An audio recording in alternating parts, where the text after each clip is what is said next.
Oke, standby, kamera ready, sound ready, 3, 2, 1, action.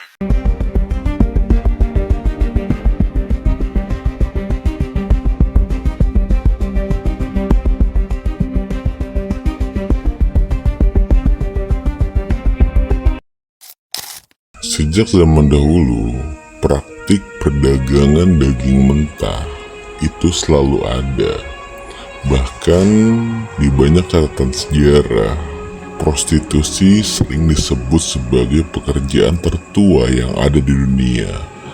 Tapi di balik itu semua, ada satu sosok yang jarang bersorot, tapi justru dialah yang jadi pengendali utamanya, yaitu mucikari.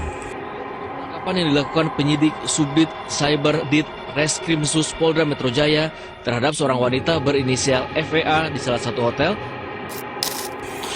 Mereka bukan sekedar perantara, tapi otak yang mengatur jaringan, uang, dan pergerakan para perempuan malam. Khususnya di Indonesia sendiri, prostitusi memang dilarang dalam KUHP. Tapi faktanya di lapangan menunjukkan bisnis ini tetap berjalan.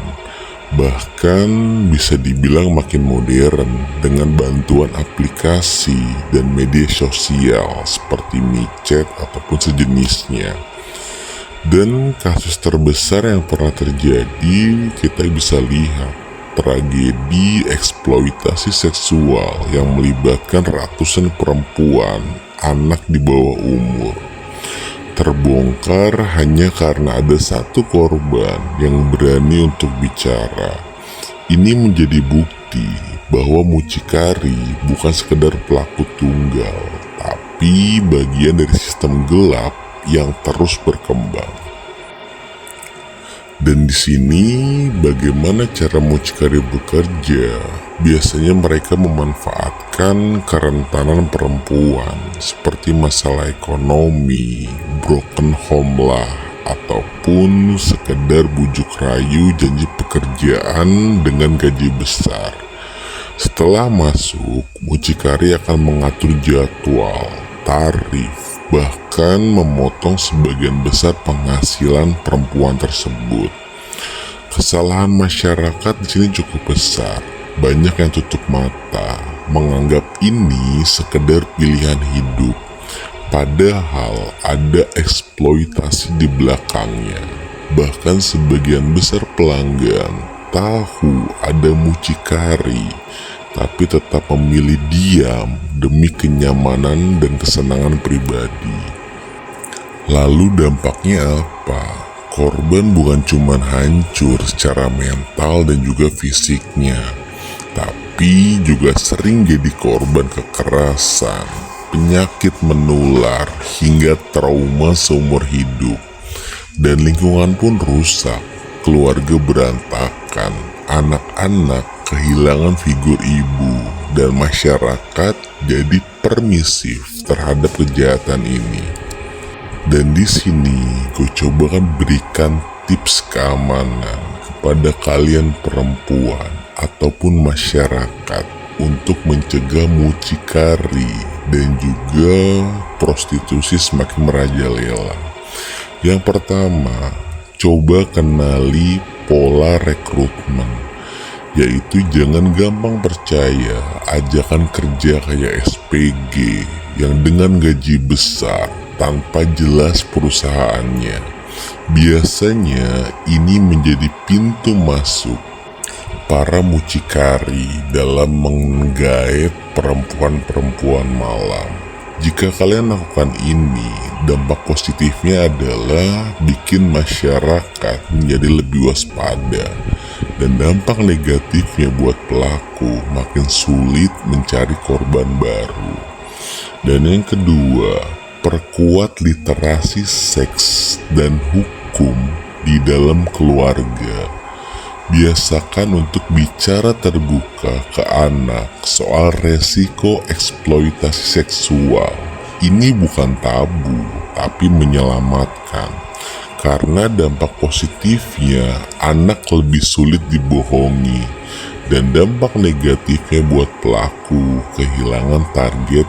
Dan yang ketiga, laporkan akun-akun sosial media yang mencurigakan, karena banyak mucikari sekarang beroperasi via grup WhatsApp, Telegram, Twitter, ataupun DM Instagram.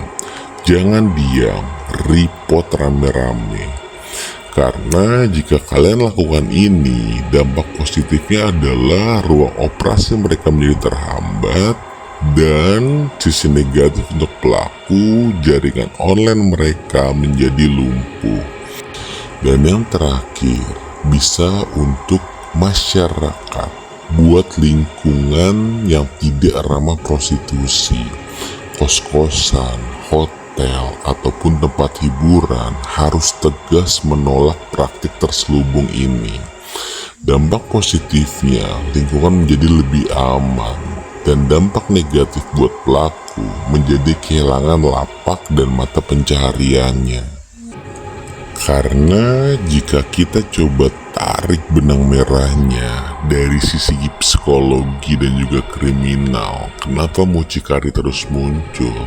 Secara psikologi, banyak mucikari punya sifat predator ekonomi, yang dimana mereka merasa berkuasa karena bisa menjual orang dan dapat uang instan tanpa kerja keras.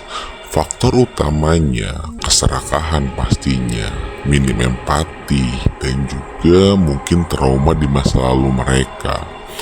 Banyak mucikari dulunya juga korban prostitusi, lalu akhirnya jadi pelaku karena merasa lebih aman jadi pengendali daripada korban.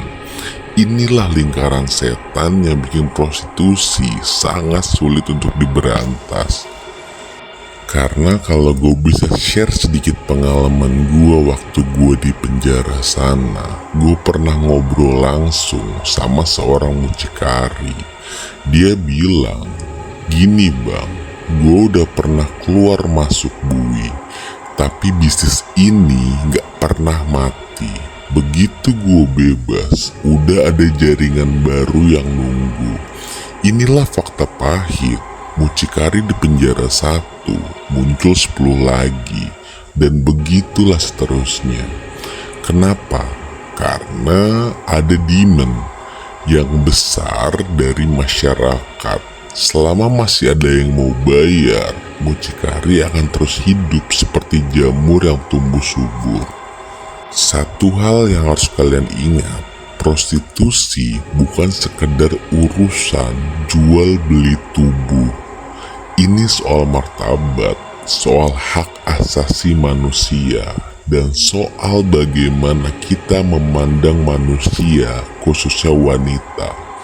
Mucikari bukan hanya kriminal, tapi penggali luka sosial yang dalam.